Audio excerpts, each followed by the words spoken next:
Olá, boa noite. Hoje nós vamos iniciar um novo capítulo da nosso curso, nova parte do nosso curso.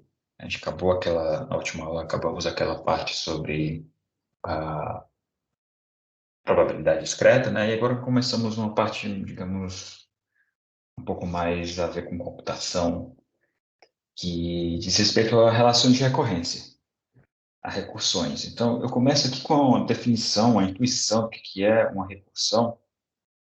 Então, uma recursão, a gente vai ver alguns exemplos posteriormente, mas de maneira mais geral, de maneira mais intuitiva, uma recursão é simplesmente uma equação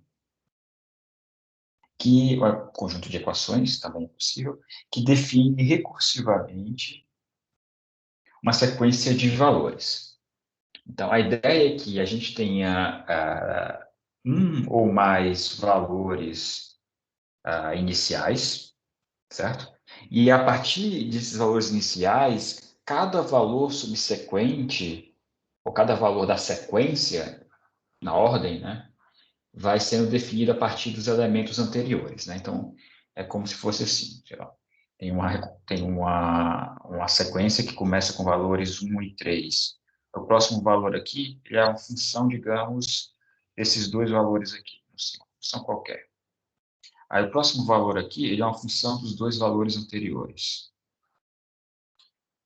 E assim subsequentemente, cada valor dessa sequência, a gente define uma sequência infinita, cada valor é definido a partir de uma função de valores anteriores. Pode ser dos dois anteriores, pode ser dos todos os anteriores, pode ser de alguns anteriores, mas simplesmente, de maneira geral, é definida como uma sequência a partir que o elemento corrente é definido a partir dos elementos anteriores, de alguma forma.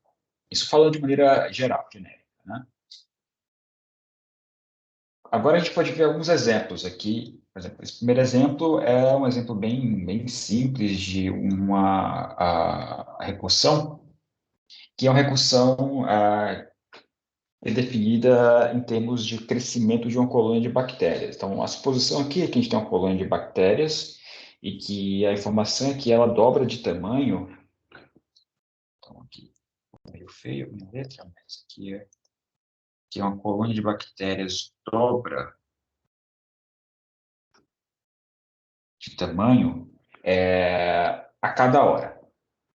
Então, se inicialmente a colônia de bactérias começa com apenas 5 bactérias, quantas bactérias a gente vai ter ou vão ter nessa colônia após N horas? Né? Então, a gente pode definir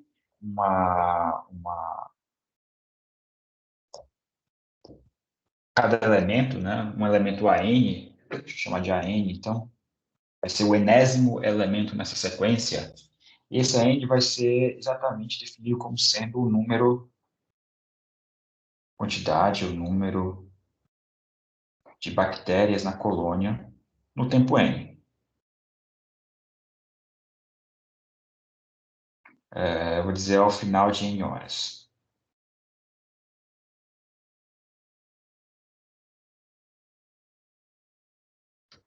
Certo? Então, o que acontece ao final de N horas? Ao final de N mais uma horas, o que acontece? O número de bactérias é o dobro do que tinha em N horas, certo? Então, de maneira geral, o valor de AN, o valor do número de bactérias no final de N horas, é igual a 2 vezes o número de bactérias em uma hora a menos. Isso vai para todo N maior do que zero. Só que a gente tem essa condição inicial aqui com essas 5 bactérias. Então, o A0, que é a condição inicial de partida da sequência, ele é definido como sendo 5. Então, se a gente fizer algumas continhas bem simples aqui, é fácil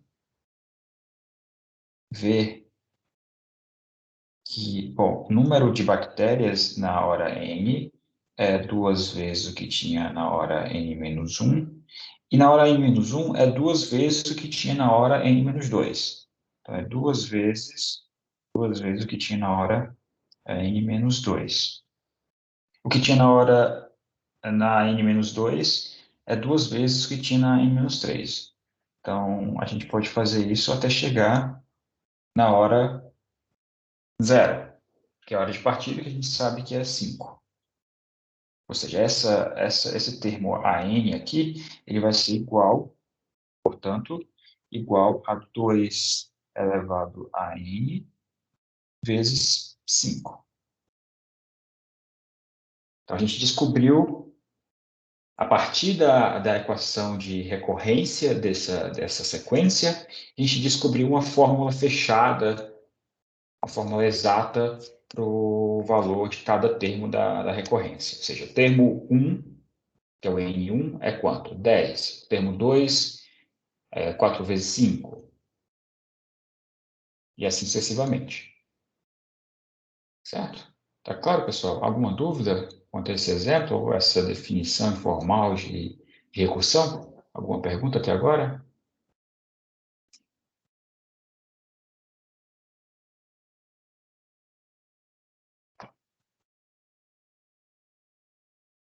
Bom, esse segundo exemplo fala de um conjunto, na verdade, um experimento. Esse experimento é feito da seguinte forma: tem um par de coelhos que são colocados em uma ilha. Tá? Não existem outros coelhos nessa ilha. Esse é o primeiro par de coelhos nessa ilha. A suposição aqui é que todo par de coelhos eles só se reproduzem quando tem pelo menos 2 meses de idade, certo? E que após 2 meses, após crescerem e ficarem adultos, eles se reproduzem ah, a cada mês, gerando um novo par. Então, cada par de coelhos gera um novo par de coelhos por mês. Então, como que é a ideia? Isso é descrever isso aqui é como se tivesse uma tabela onde uma coluna é o mês, aqui eu tenho a quantidade de jovens coelhos, coelhos jovens, aqui coelhos adultos, certo? E então no mês 1 eu tenho apenas 2 coelhos, jovens e nenhum adulto, um par, certo? No mês 2 os coelhos ainda são jovens. No mês 3 os coelhos que eram jovens, esse par de jovens virou um par de adultos. E eles se reproduziram e deram origem a novos jovens, jovens azuis. No mês 4,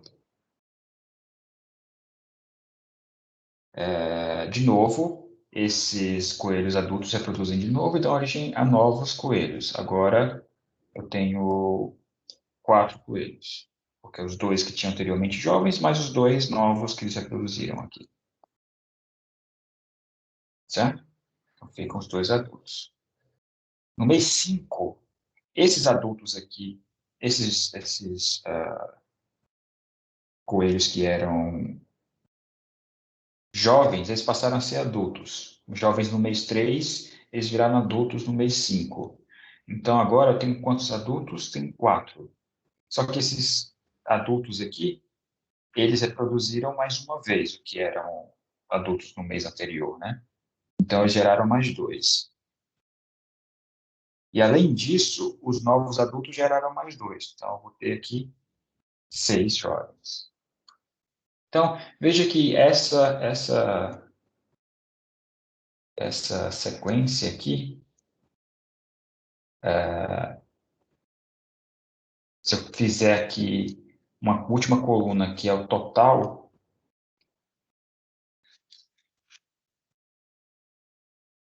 de pares, né, que são feitos, né, aqui eu tenho inicialmente um par,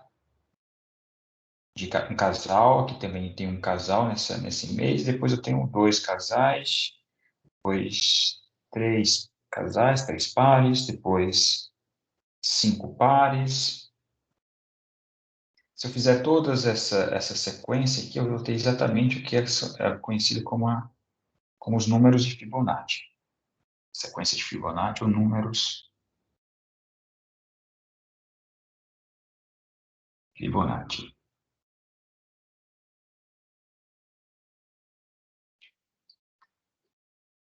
Então, como que eu defino, considerando que a minha sequência é essa, como que é definido cada termo subsequente agora? Como que é definido o próximo termo dessa sequência? Qual que é a regra de geração dessa sequência? A soma dos dois anteriores. Isso, a soma dos dois anteriores. Então, a sequência de Fibonacci, o número de Fibonacci, a gente sabe que a quantidade, então, se eu definir o Fn como sendo o número de pares de coelhos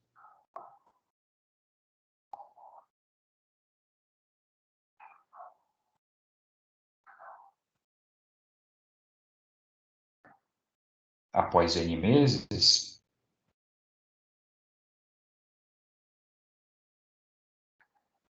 a gente consegue, então, definir a recursão do número de Fibonacci como sendo Fn como sendo o que tinha no mês anterior e no mês antes desse, no mês n-2. Tá? Então, essa aqui é mais um exemplo de uma sequência que é definida de forma recursiva. Tá? O último exemplo de recursão é um joguinho que chama Torre de Hanoi, ou Torres de Hanoi, na verdade. Três torres. Então, a gente tem três torres, três, digamos, estacas, um, dois e três, e aí tem os discos, conjunto de N discos.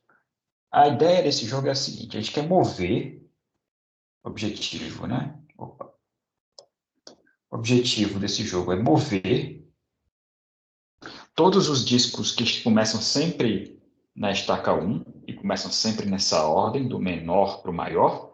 Veja que eles estão ordenados aqui na sequência do diâmetro desses discos, do menor para o maior, certo? Então, essa figura é a figura inicial do jogo, e o objetivo é mover todos esses discos para a estaca 2, de forma que a gente fique com esses discos também ordenados na ordem dos diâmetros, ou seja, eu quero mover esses discos aqui, quero mover esses discos daqui para cá, simplesmente. Só que eu não posso fazer isso assim tão simples. Eu quero fazer isso eu tenho que fazer isso usando algumas regras. As regras são essas. A primeira diz que a gente só pode mover um disco por vez. Cada vez a gente move um disco. E que um disco ele não pode ser colocado em cima de um disco menor. Ou seja, eu não posso mover um disco, por exemplo, tirar esse disco pequeno aqui, mover, sei lá, esses dois discos aqui, colocar esse primeiro para cá, esse primeiro para cá, mover esse primeiro disco, aí eu vou mover esse segundo disco, eu vou mover para cima desse. Opa, isso aqui é uma jogada inválida, não pode. Tá, isso aqui é proibido. Então, só posso mover discos, teria que mover esse segundo disco para cá. Só posso mover discos para menores do que ele. Não pode ficar um disco maior em cima de um menor. Certo? Tá claro quais são as regras do jogo? E aí a pergunta é, qual a quantidade mínima de movimentos, de trocas que a gente tem que fazer, que são necessárias para resolver esse problema? Ou seja, sair daquela situação inicial onde todos os discos estão na estaca 1 e mover eles conforme a figura para a estaca 2. Então, vou escrever isso. Vou chamar essa quantidade de HN. Então,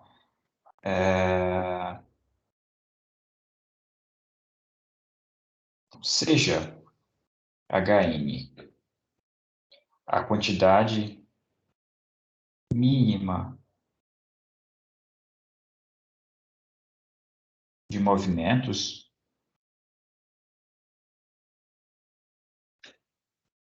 necessários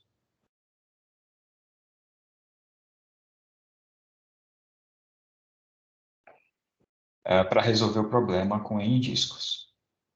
Para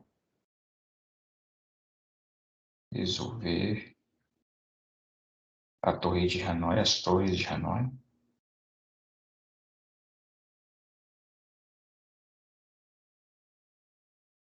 Com N discos.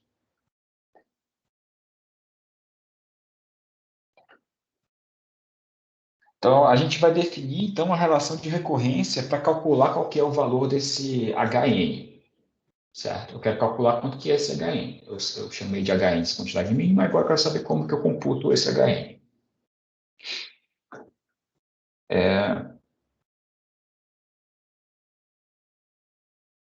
Então, vamos supor, bom, primeiro, a quantidade mínima para solucionar esse problema é a quantidade que eu gasto para transferir esses discos para a estaca 2, certo? Eles começam na estaca 1 e eu quero transferir para a estaca 2. Mas essas estacas, elas são iguais. Então, a quantidade que eu levo da estaca 1 para a estaca 2 é a mesma que eu levo da 1 para 3, ou da 2 para 3, ou da 3 para 1, tá? O mesmo número de jogadas, elas são idênticas, essas três estacas, certo? Então, eu posso fazer uma estratégia que é a seguinte. Suponha que a gente transfira os n-1 discos, então eu vou considerar o problema agora não com os n discos, mas com os n-1 discos aqui em cima. Os n-1 menores discos, certo? Então, supondo que o problema agora tem n-1 discos, eu vou querer fazer o seguinte. Eu transferir, então nós podemos, para resolver esse problema, transferir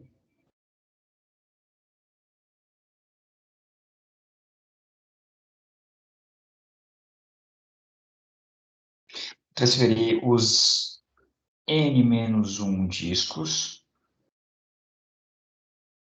para a estaca 3.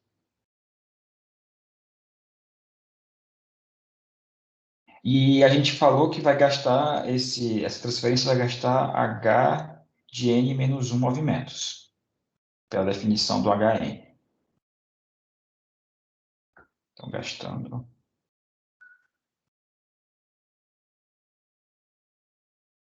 H de n menos 1 movimentos. Certo? Bom, depois o que a gente faz? Bom, agora que todas as estacas aqui, então vou fazer essa figura, eu movi esse conjunto de estacas aqui, de discos, desculpe. Movi esse conjunto de discos para cá, para o 3, e agora esse disco aqui estava no 1, né? Espera aí, deixa eu colocar esse disco aqui no 1. Isso.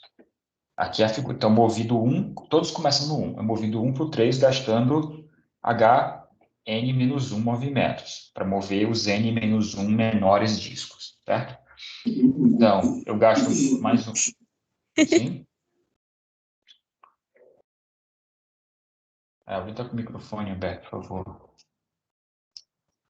H-1 movimentos, eu gasto mais um movimento para mover esse disco maior do 1 para o 2, e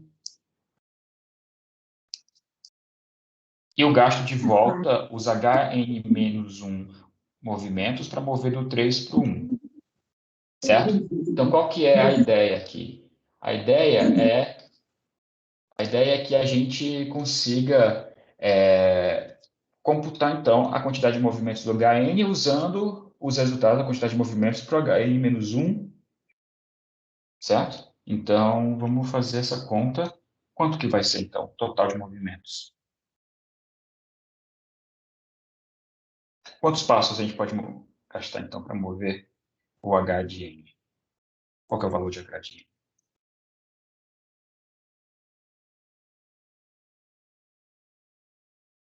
Quanto que é H de N em função do H de N menos 1?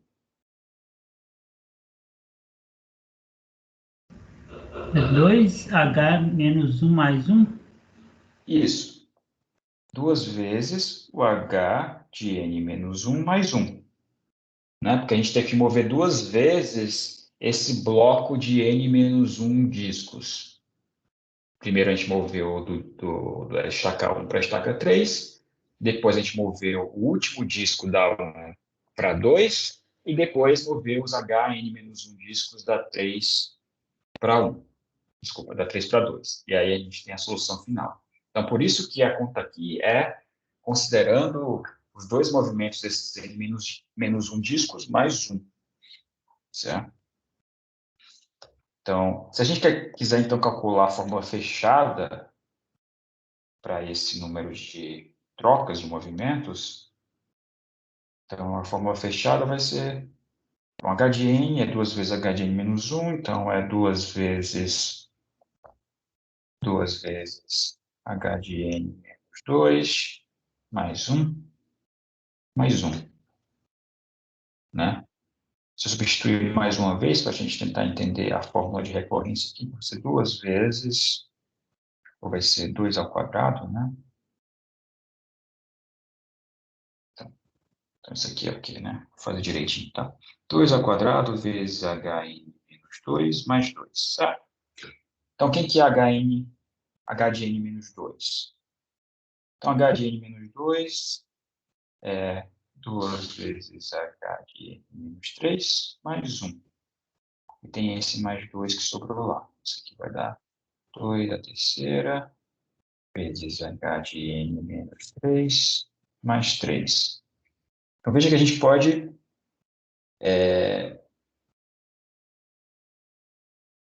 opa, tá errado isso aqui, né? Eu fiz a conta errada. Faltou multiplicar aqui o 2. Desculpem. É 2H de menos 2 mais 1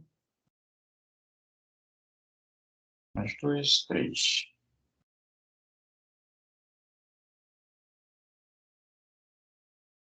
2H de menos 2 mais 3.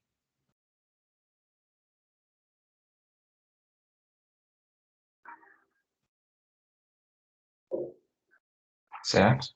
E aqui vai ser 2 à terceira mais 2 ao quadrado mais 1. Né? Posso pensar isso aqui que é como é 2 mais 1.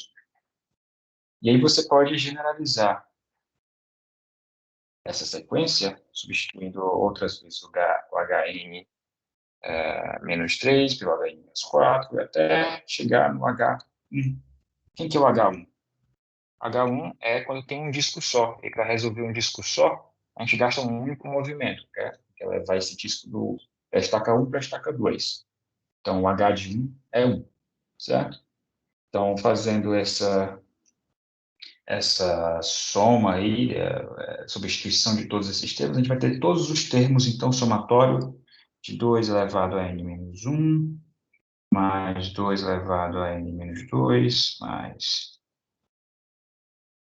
até o 2, mais 1. Tá? Vão aparecendo, então, todos essas potências de 2 aí, essas n potências de 2. De 2 elevado a 0 até 2 elevado a n menos 1. Então, fazendo essa soma aqui, isso aqui vai dar igual a 2 elevado a n menos 1. Tá? Então, a gente calculou exatamente o número de movimentos que são feitos para resolver esse problema com n discos. Primeiro a gente calcula a recursão, qual que é a função na fórmula recursiva, e depois disso a gente vai vai resolvendo a recursão para achar uma fórmula fechada para ela. Isso aqui é o que a gente chama de fórmula fechada da recursão.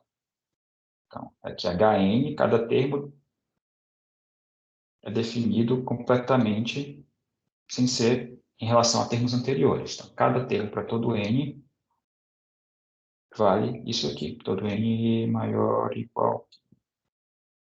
igual que 1. Certo? Então, a gente calculou cada um dos termos da nossa sequência. É claro, pessoal? Alguma dúvida, alguma pergunta?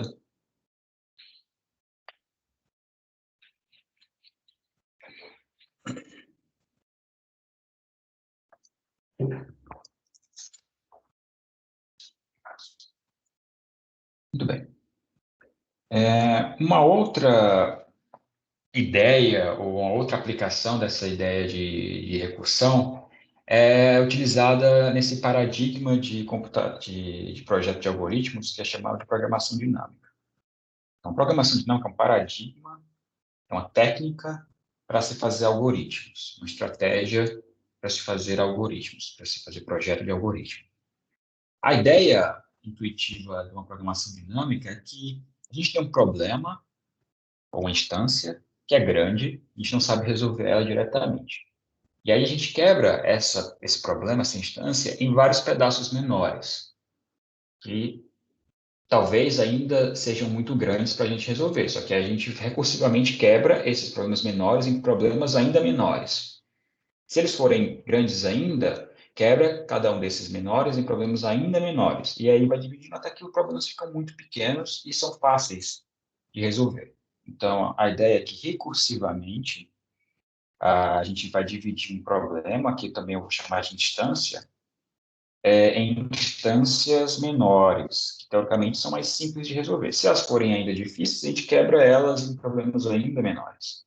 Essas instâncias, elas não são, esses problemas não são completamente disjuntos uns dos outros.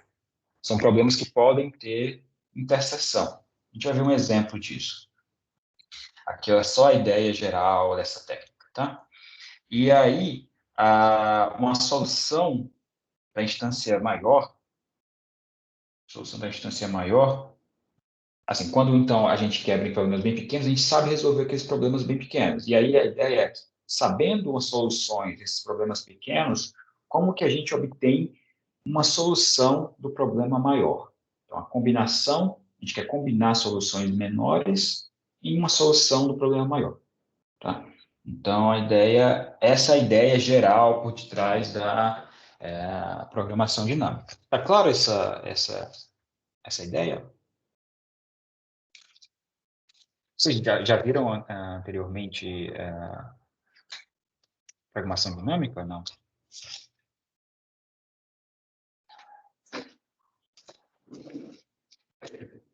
Eu nunca vi, não. Beleza. Então, eu vou aos poucos aqui, sem problema. Vamos lá. Então, vamos ver um exemplo. Um exemplo vai facilitar o que é essa ideia aqui. Então, a gente tem um exemplo, nesse exemplo, um conjunto de N seminários, N apresentações. N seminários. Eu vou enumerar esses seminários de 1 até N, tá? Cada um desses seminários ou dessas apresentações, ela tem um tempo previsto para o início, que eu vou chamar de SJ, é o tempo de início do seminário J, e tem um tempo de final previsto, que é o EJ. Então, cada seminário tem um início previsto e um fim previsto. Sei lá, começa às 2 e vai até às 3 da tarde. E a ideia aqui é que a gente vai organizar ou vai considerar os seminários para alocar esses seminários em uma sala, em uma única sala, um único auditório. Ah, esqueci de mencionar. Além de tempo de início e de fim, cada seminário ele possui uma certa quantidade de participantes. Tá? Então, cada seminário tem um número de participantes inscritos naquele seminário. Então, qual que é o objetivo? O objetivo é considerar um subconjunto desses seminários, subconjunto T. S é o conjunto dos seminários, T é um subconjunto de seminários, tais que esses seminários são agendados em um único auditório. O que significa agendar esse seminário em um único auditório? Significa que esses seminários são compatíveis. Eu não posso ter um seminário que termina às 2 da tarde, sendo que tem um outro seminário que começa a 1h30. Tem um seminário entre 1 e 2 e outro a 1h30 e 3. Esses horários não são compatíveis, eles não podem estar no mesmo tempo, na mesma sala. Então, tem que ser esse agendamento, essa alocação de seminários, tem que ser respeitar esses tempos de início, tem que ser compatíveis. Tá? E o objetivo final é encontrar uma sequência, né, um subconjunto de seminários compatíveis, cujo o número de participantes é máximo. Então, cuja soma dos participantes de cada um desses seminários é máxima. Quero o maior público possível nessa nessa feira de seminários, nesse conjunto de seminários. Então, vamos pensar o seguinte. Bom, primeiro deixa eu dar um nome para esse T. Esse T aqui, que é esse subconjunto de seminários que maximiza essa função, ele é chamado de agendamento ótimo. Então, T é chamado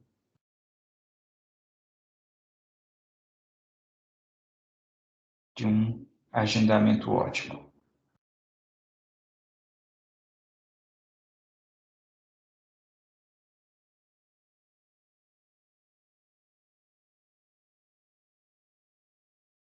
Então, se eu definir o T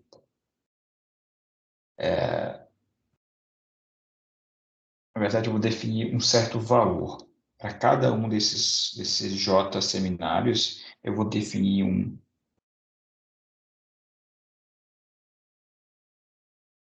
certo valor T de J, isso aqui para cada J de 1 a N. E esse valor T de J, ele vai corresponder ao máximo número de participantes, máximo número de participantes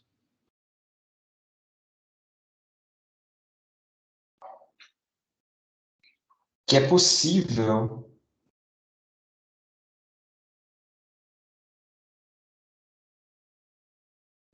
obter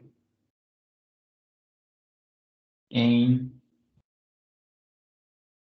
qualquer agendamento ótimo dos primeiros J seminários. Qualquer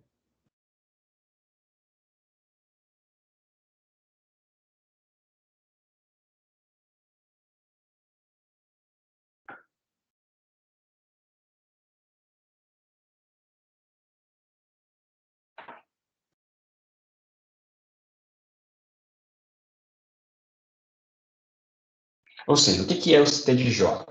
T de J é o valor ótimo que eu consigo obter para fazer o agendamento de seminários de 1 até J.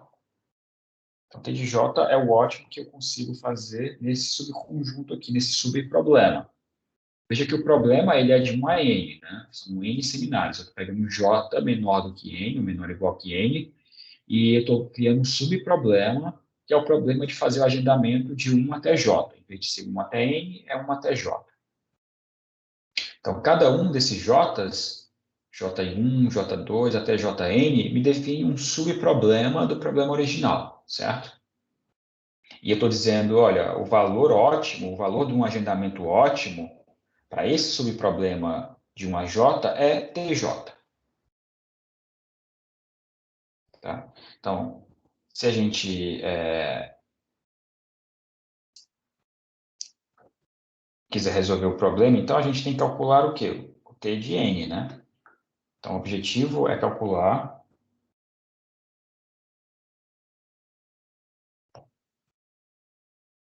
o T de N, que é o máximo dos participantes, né? Que é o máximo de participantes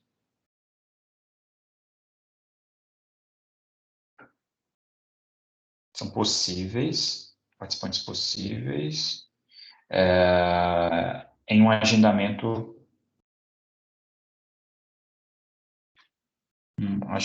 dos N seminários.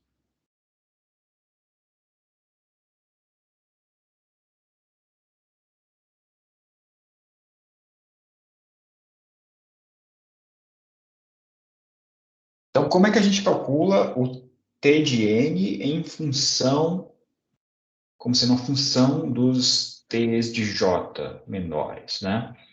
Então, como é que a gente calcula o termo, enésimo termo da sequência como sendo uma função dos termos anteriores à sequência?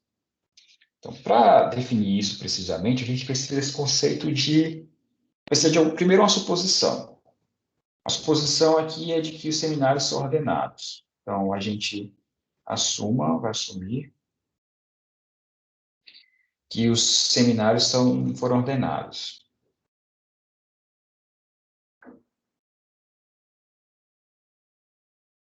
Eles foram ordenados de acordo com o tempo de final deles. Foram ordenados.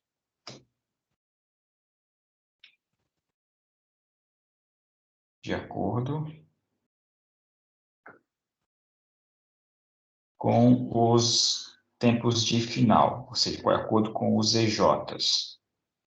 Ou seja, eu fiz uma ordem, eu estou supondo que os seminários estão ordenados, de tal forma que o tempo final do 1 é menor ou igual que o tempo final do 2, que é menor ou igual que o 3, que é menor ou igual que o tempo final do N. Então, estou supondo que os seminários de 1 a N são ordenados dessa forma, com relação aos seus tempos finais. Tá? E aí tem o conceito de compatibilidade entre dois seminários, né? Que nem a gente discutiu, a gente quer alocar esses seminários numa mesma sala, então eles têm que ser compatíveis de alguma forma. Então, como que a gente faz dois seminários compatíveis, né? Então, dois seminários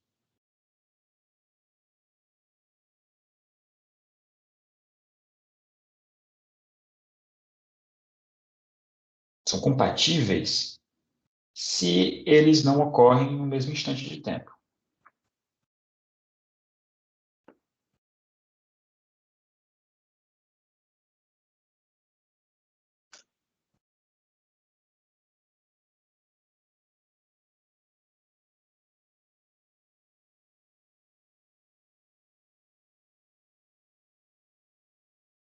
O que significa que não ocorrerem no mesmo instante de tempo?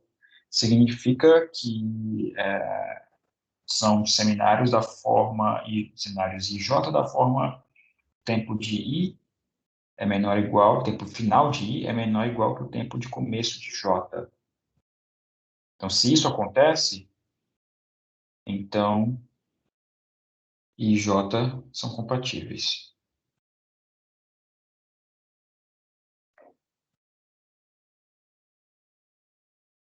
Então, essa relação de compatibilidade pode definir para qualquer par de seminários IJ, se eles são compatíveis ou não, de acordo com essa condição de EI, tempo final do seminário I, menor ou igual ao tempo de início do seminário J. Então, dada essa noção de compatibilidade, a gente define um certo valor. Defina um certo valor que eu vou chamar de PJ, que é definido como sendo o máximo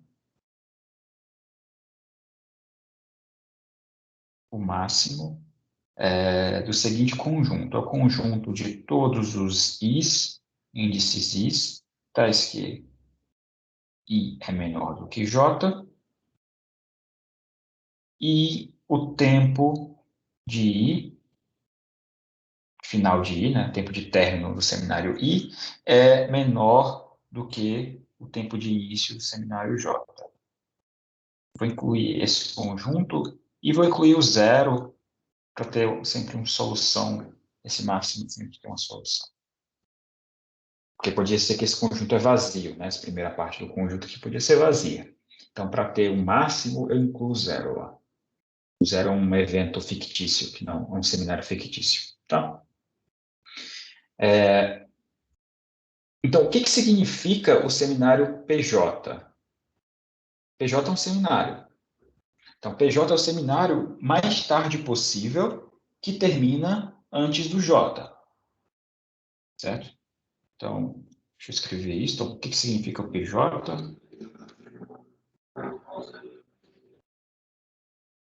É o seminário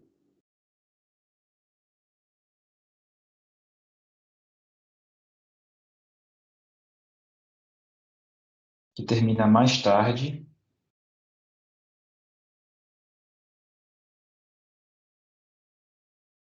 antes do início de J.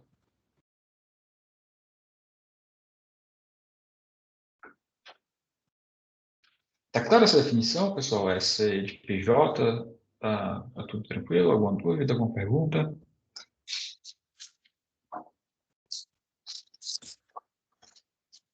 Então, o que a gente vai fazer com essas informações todas, né? A gente vai considerar a seguinte situação.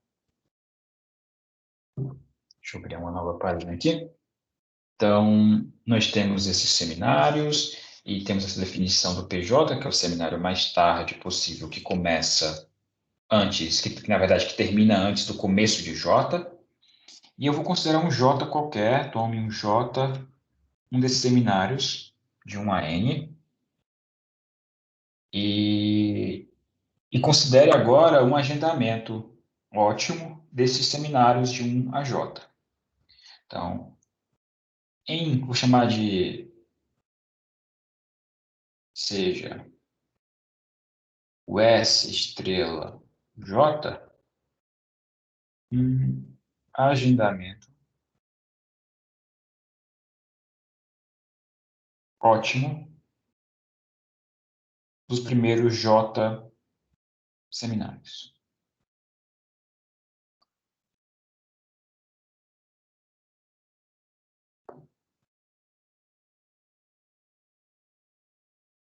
Então, há duas possibilidades aqui para a gente considerar. Então, estou supondo que eu tenho esse agendamento ótimo.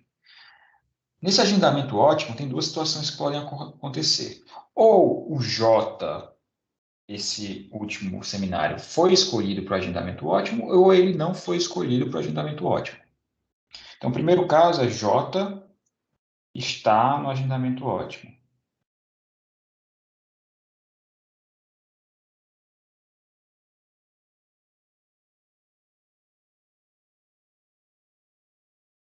Se o J está no agendamento ótimo, pertence, ou seja, né, eu quero dizer que o J pertence ao S estrela J. Se isso acontece, então, o que a gente pode extrair dessa informação? Se o J está nesse seminário, está nesse agendamento ótimo, quer dizer que nenhum dos seminários após o PJ pode pertencer a esse agendamento, porque esses seminários entre o PJ e o J são todos incompatíveis com o J. Então, se o J está lá, nenhum desses outros seminários pode estar lá. Então, nesse caso, o que acontece então?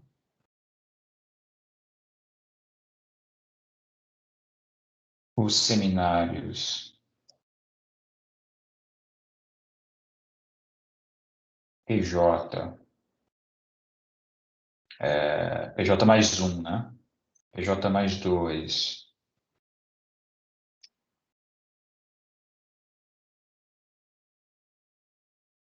até o seminário logo antes do J, que é o J-1, todos esses seminários aqui eles são incompatíveis com o J.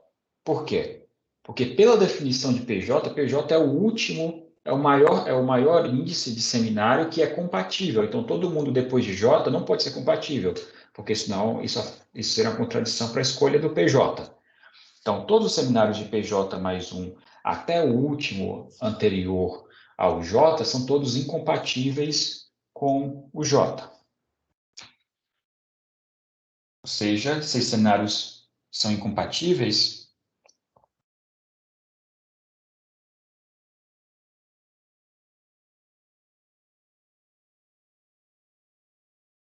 Professor, você podia repetir por que são incompatíveis? sim, pela definição do PJ. Deixa eu voltar aqui na definição do PJ. O que é PJ? A gente definiu o PJ como sendo esse máximo.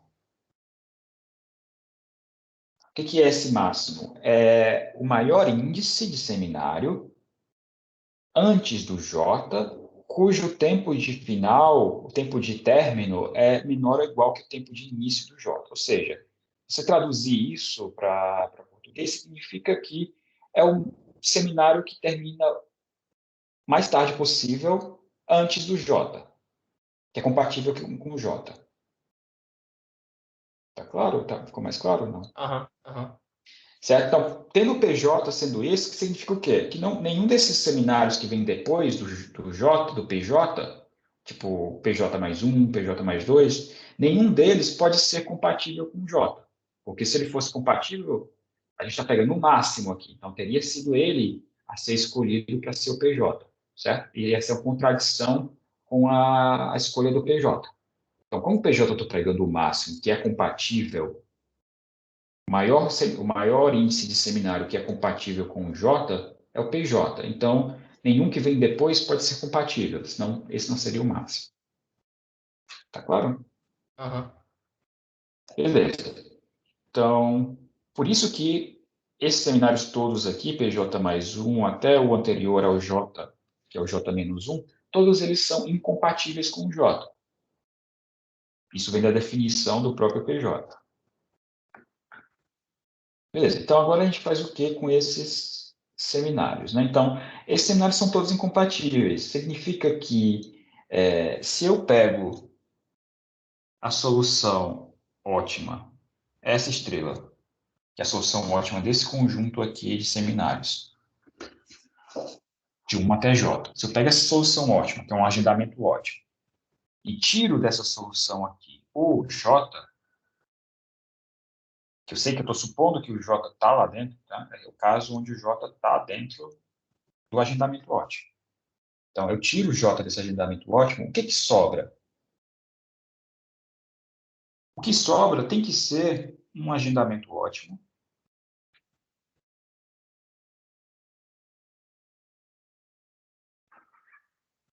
do subproblema de 1 até PJ. Certo? Então, isso que sobra aqui tem que ser uma solução ótima desse outro subproblema, dessa outra instância. Porque se não fosse, então o S estrela J não seria ótimo. Seria uma contradição. Então, o S estrela J menos o J, estou supondo que o J está lá dentro, no primeiro caso, implica que isso que sobra é um agendamento ótimo do subproblema de 1 até o PJ. Tá claro, pessoal? Isso está entendido? Então, se isso acontece, significa o quê? Qual que é o valor, então, do TJ? Lembra que o TJ ele é a quantidade de pessoas, máxima de pessoas que participam desses seminários de 1 a TJ, né? A quantidade máxima de pessoas do agendamento ótimo. Então, o TJ é o valor do agendamento ótimo, em outras palavras. Então, sendo o TJ esse valor, como que o TJ é definido em função desse subproblema? Então, o TJ vai ser exatamente igual ao valor, que é ao número de pessoas que participam do seminário J, mais o ótimo do subproblema que vai até o PJ. Que foi essa observação que a gente fez aqui, que é essa instância, que é esse subconjunto, uma solução ótima desse subproblema menor aqui. Ou seja, que o TJ, solução completa, né, do TJ, que é o S estrela J, o TJ é o valor do S estrela J, né? O S estrela J é a solução ótima e o TJ é o valor dessa solução ótima. O valor da solução ótima é exatamente o peso do TJ, ou seja, o número de participantes do J, do seminário J, mais a solução ótima desse subproblema menor, que vai de 1 até PJ. E agora, o que acontece quando o J não está no agendamento ótimo? Ou seja, J não pertence ao SJ estrela, não está no agendamento ótimo. Se o J não está no agendamento ótimo, então, nesse caso,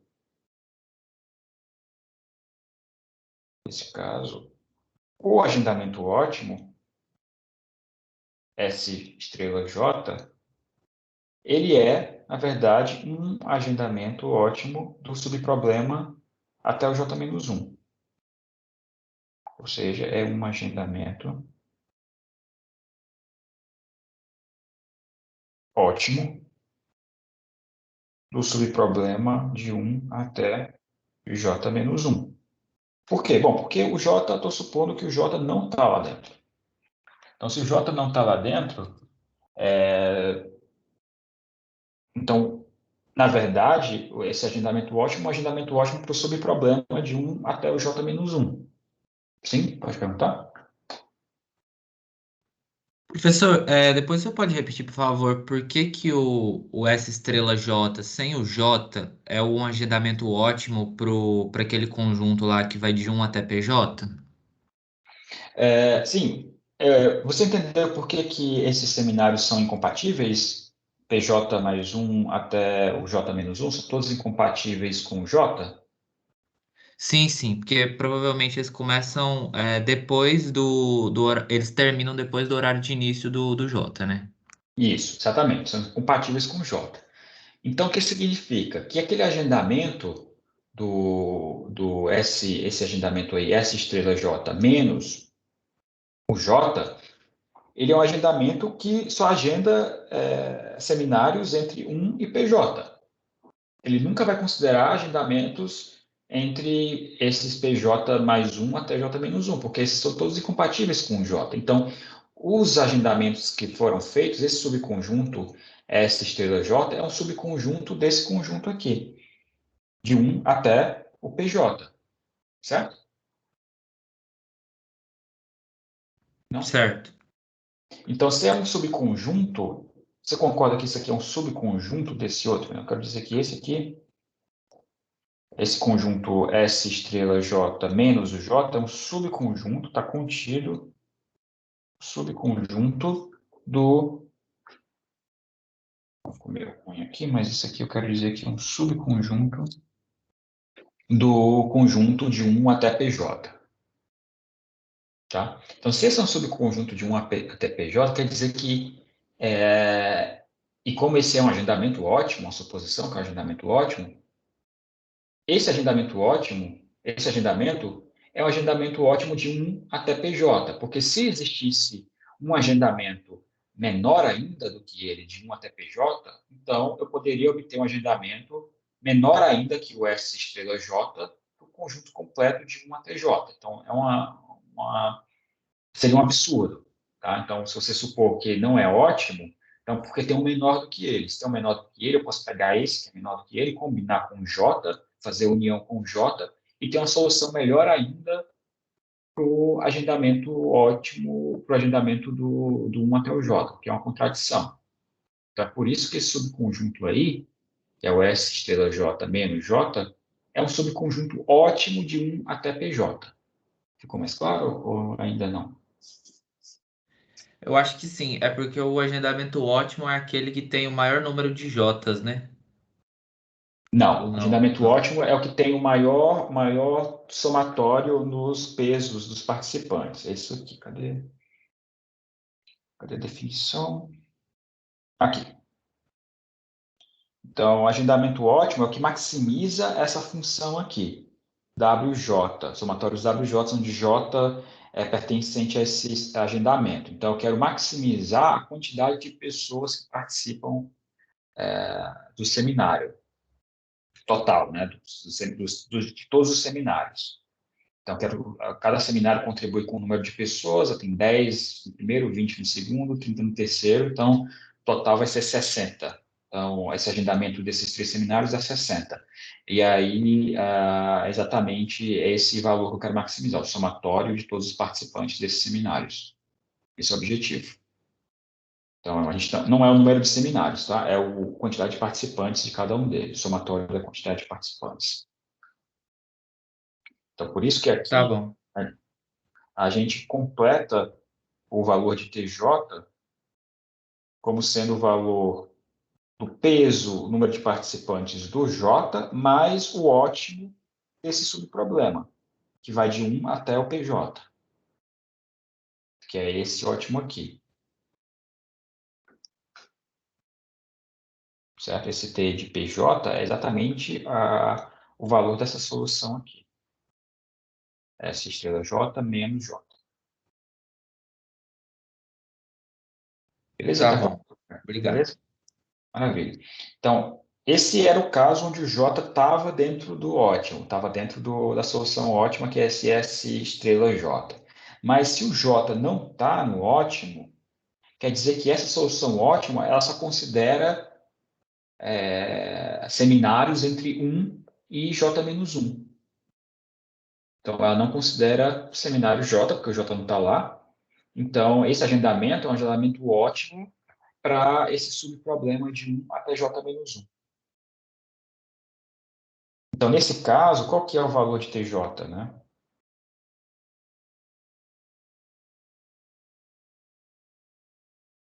Qual que é o valor de TJ nesse caso?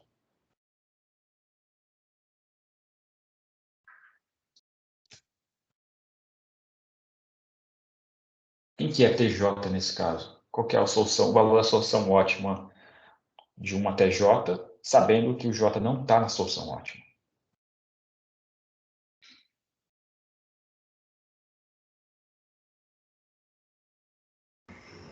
É o T de PJ? Não. Porque nesse caso o J não está no ótimo. Então o J não fica bloqueando ninguém, né? Como o J não está no ótimo, o J não bloqueia ninguém. Então eu não me importo, eu não consigo saber quais são os caras que ele bloqueia, porque ele não está lá dentro, então ele não bloqueia ninguém, certo? Então nesse caso o TJ é simplesmente o valor do TJ-1. Veja, o que está sendo dito aqui? Estou dizendo que o S estrela J, que é o ótimo, ele é um agendamento ótimo também para o subproblema de 1 até J-1. Quer dizer que o ótimo TJ é igual ao ótimo do TJ-1.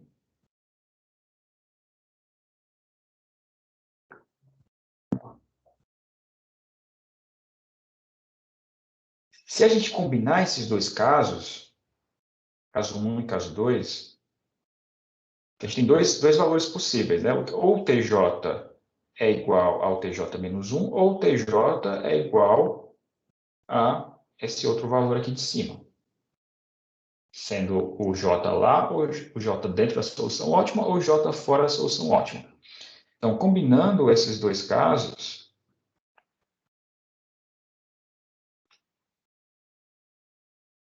o que a gente tem? Que o valor de TJ, eu quero maximizar o TJ. O TJ é o máximo possível. Então, quero que o TJ seja o máximo. Então, o TJ vai ser o máximo entre esses dois valores. É o máximo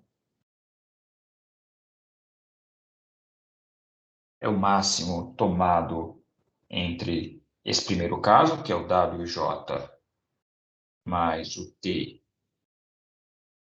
de PJ, e o T de J menos 1. Então, é o máximo desses valores. Então, para calcular o valor de TJ, eu preciso ter calculado o T de PJ e o T de J menos 1. Ou seja, isso aqui é uma função recursiva, né? Pela nossa definição de funções recursivas ou de sequências, relações de recorrência, que essa relação aqui é uma relação de recorrência, porque o termo J da sequência é definido em função de os termos anteriores a ele na sequência. Nesse caso, anteriores significa o T de PJ e o T de J menos 1. Aqui são os dois casos que nós consideramos anteriormente.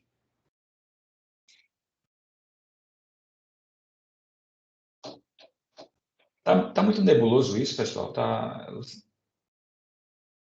muito complicado isso aqui? Que... Eu achei bastante confuso. Tá, o que exatamente você não entendeu? Para eu tentar saber por onde eu vou explicar. Acho que o P, quando misturou PJ com TJ, aí às vezes usa T com PJ, às vezes usa T só com J, para mim ficou um pouco confuso. Porque esse PJ aqui é simplesmente um cara especial. Esse PJ aqui. Ele é o cara, é o seminário. A gente definiu isso aqui como seminário, é um nome para o seminário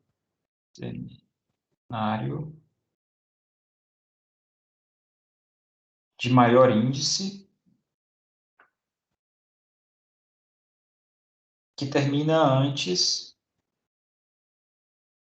do J. É simplesmente um seminário qualquer, é um certo seminário. Certo? Para cada J, você pode pensar na função. Como é que eu defino essa função? Para cada J, eu calculo qual que é o seminário, vai enumerando lá os seminários de 1. Lembra que os seminários estão ordenados pelo tempo de términos, tá? Uma suposição que nós fizemos inicialmente. E aí, esse seminário que termina, ele é o maior J, o maior índice I antes do J, que termina antes do J começar. Então, eu sei que é um pouco confuso isso, mas essa definição está bem aqui. Está bem aqui, PJ, esse máximo. Então, dado que eu sei esse PJ, supõe que a gente calculou já esse PJ para todo mundo, certo? Então, sabendo esse PJ, agora a gente vai definir a relação de recorrência. Como que define essa relação de recorrência? A primeira coisa que a gente considera é um agendamento ótimo. Suponha que tem um agendamento ótimo, eu não sei qual que é. Estou só supondo que tem esse agendamento ótimo para esse subproblema de 1 até J. Fixei o J, pega um J qualquer fixo entre 1 e N. E aí pega esse agendamento ótimo para esse subproblema de 1 até J. E aí eu só estou analisando análise de casos aqui. Caso 1, ou o J está na solução ótima, ou o J não está na solução ótima. O caso onde ele não está na solução ótima, me parece mais fácil de entender. Certo? Se o J não está na solução ótima, significa que aquela solução ótima, na verdade, é uma solução ótima de um problema ainda menor, que é o problema de 1 até o J menos 1. Certo? Se o J não está no ótimo, então, quais são os seminários que estão nessa solução? São seminários que estão entre 1 e J menos 1. Certo? Então, para mim, pelo menos, eu acho mais fácil de entender esse caso, porque nesse caso aí, o valor ótimo do problema de 1 até J é igual ao valor ótimo do problema de 1 até J menos 1. Porque o J não está no ótimo. O outro caso... Essa parte 2 deu para entender. Beleza. O outro caso, o que é de mais complicado aqui? O outro caso, eu estou supondo que o J está na solução ótima. E essa solução ótima, ela é um agendamento de seminários que são compatíveis. Então, deixa eu fazer um desenho aqui.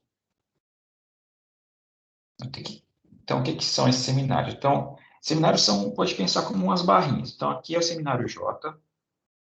Aqui tem um outro seminário, K. Aqui tem um outro seminário, L. Aqui tem um seminário mais curtinho, B. Tem um seminário de início aqui, A. A, B, L, K, J. Isso aqui é um agendamento ótimo. Esse é um agendamento ótimo, é um subconjunto ótimo do conjunto inicial, de 1 até J. Certo? É um subconjunto desses seminários de 1 até J, e eu estou supondo que é um agendamento ótimo. Ok. Se é um agendamento ótimo, eu sei que é um agendamento de 1 até J, esses caras aqui, de A, B, L, K, eles podem ser algum desses seminários J mais 1.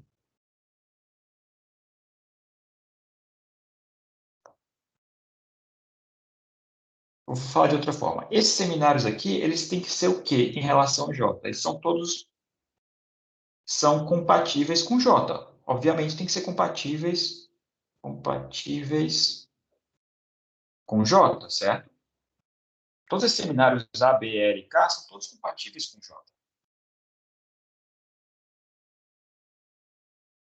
Se eles são compatíveis com J, eles não podem ser nenhum desses seminários aqui em cima, porque esses são os seminários que são incompatíveis com J.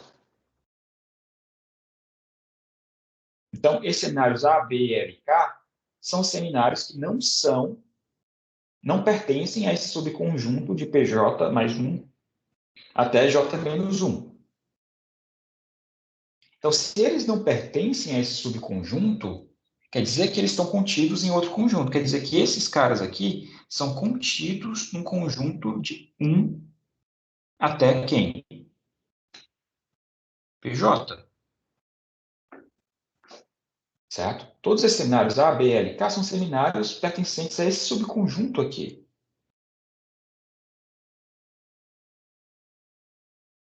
E mais do que isso, é um agendamento.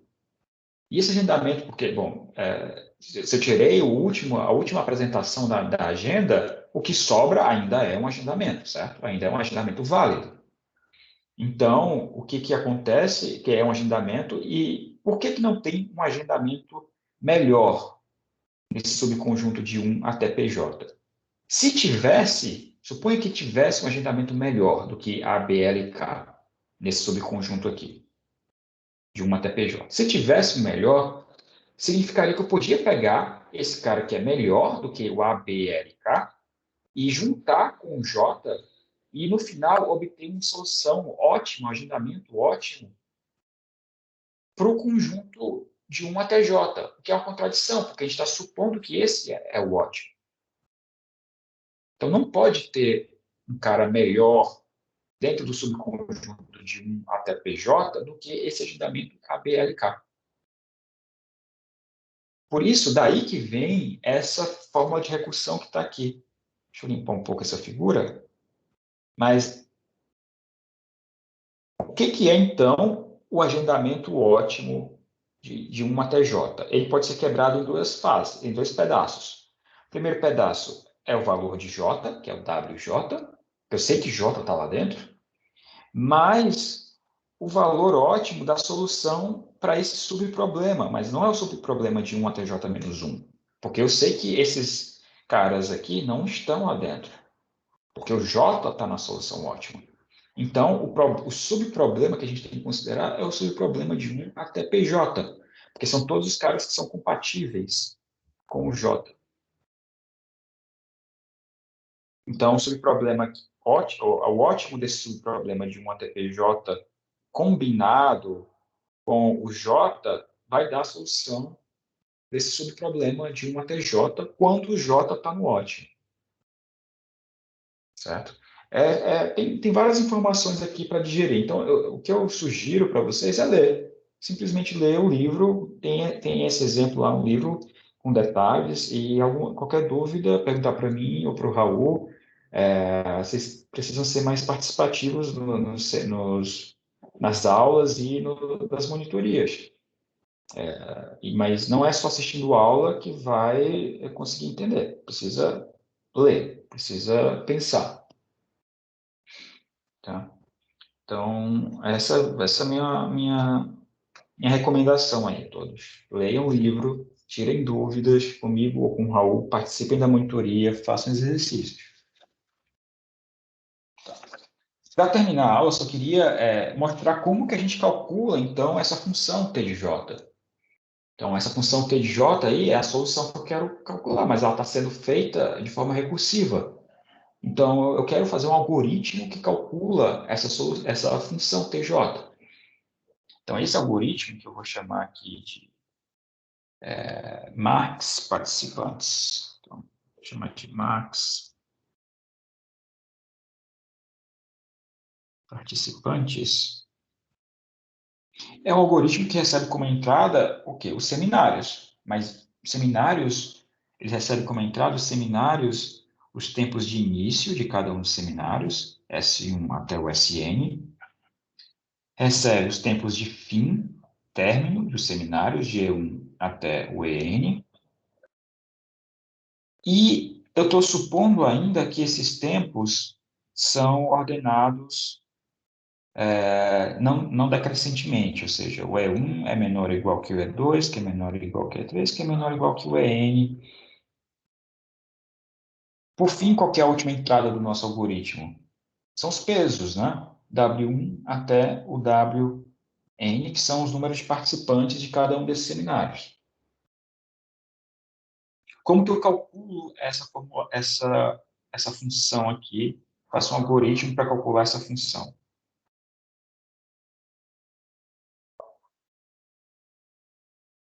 Para cada J, A ideia é para cada gente iterando J de 1 a N. Certo?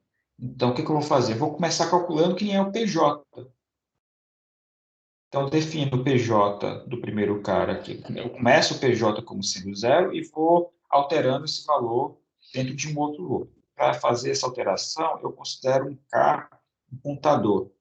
E eu faço o seguinte, então, enquanto esse contador que parte de 1, ele é menor do que o J, enquanto esse contador K é menor do que o J,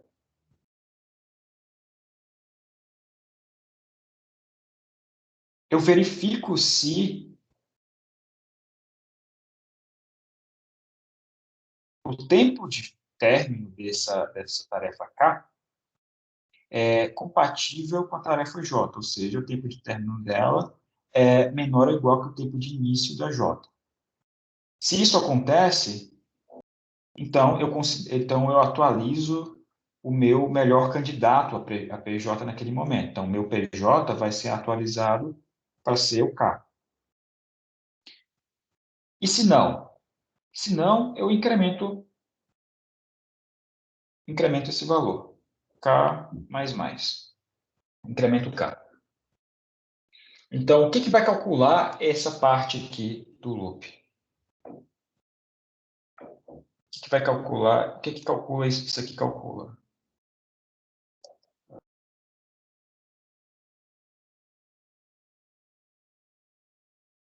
Esse pedaço do código simplesmente calcula o valor de PJ. Simplesmente para fazer isso, calcular o PJ. Uma vez que a gente tem o valor de PJ, a gente consegue fazer, então, Sim, pode falar? Professor, mas para substituir o PJ, esse EK ele não teria que ser maior do que o E de PJ que já estava lá? Mas eles estão ordenados pelo não decrescente aqui, ó. Ah, tá. Verdade. Essa ordenação já, tá? Mas seu Ok, comentário é obrigado. só para essa ordenação aí prévia. Então, beleza. Isso aqui calcula o PJ. E agora, com o PJ calculado, o que eu preciso fazer? Bom, agora eu uso essa equação de recorrência aqui. Posso fazer um algoritmo recursivo que calcula isso. Como é que esse algoritmo vai fazer?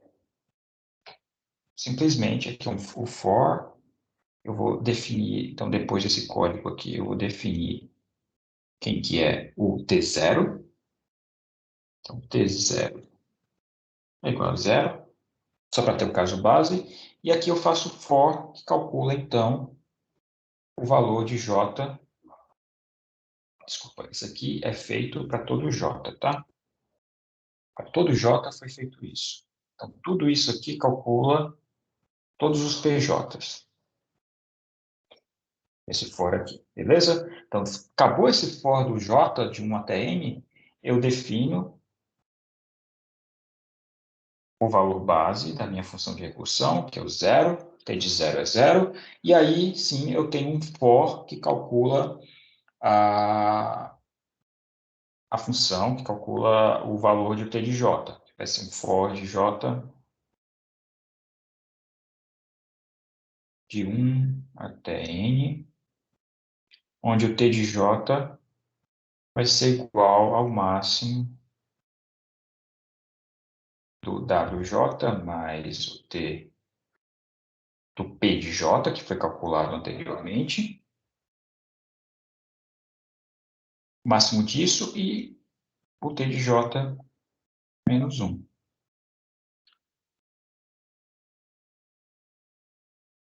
Pronto, quando ele vai fizer essa chamada do máximo, ele vai ter que calcular recursivamente quem que são esses caras. Ele vai ter, na verdade, calculado isso, porque o cálculo ele é feito de baixo para cima. Então, é feito do 1 para o n. Então, esses valores já estão calculados anteriormente. Sendo assim, esse valor, no final, simplesmente a gente retorna esse valor. Como eu apertado aqui, mas simplesmente o valor calculado é exatamente o t de n. Ou seja, eu fui calculando do 1 até o n. Então, quando eu cheguei no n, já estava tudo calculado anteriormente. Por isso que eu posso usar o que já tinha sido calculado, os t's calculados anteriormente. Então, tendo os t's calculados anteriormente, o t de n está bem definido. Então, esse é um algoritmo que calcula exatamente essa função recursiva que nós definimos aqui. Veja que esse algoritmo não é recursivo. Não faço chamadas recursivas nesse algoritmo. Dá para fazer ele de uma forma recursiva, mas a gente fez de uma forma iterativa, porque a gente pode ir iterando sobre o j do 1 até o n e sempre usando os valores anteriores, que foram guardados, né? Alguma dúvida sobre o algoritmo? Alguma pergunta? Professor, Sim? P de J é um vetor, né? O P. Você pode pensar o P como um vetor e J é uma posição desse vetor. Sim. Tá. Só isso. Beleza. Mais alguma dúvida? Mais alguma pergunta? Bom, então é isso por hoje.